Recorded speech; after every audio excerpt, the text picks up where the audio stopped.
How to display cards in Trello. So to start, we'll have to open our browser and then simply log into our Trello account. So once logged in, simply select the board where you want to display card.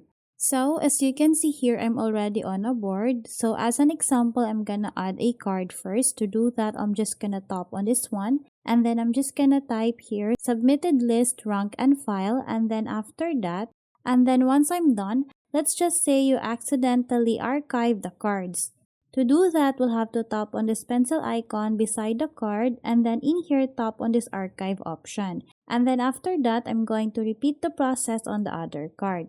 So once we're done with that, how do we display the cards back here on our board? To do that, we'll have to go on the right part of the screen and then tap on these three dots. And then after that, we'll have to scroll down and tap on this archive items. After that, it will automatically show us all the archive cards or items. So, as you can see here, there is an option for us to return or display the cards back on the board. To do that, simply tap on the Send to Board option. And then, as you can see, that card is automatically returned or back on my board. So, after that, I'm just gonna repeat the process on the other one. And as you can see, all the cards are now displayed on my Trello board.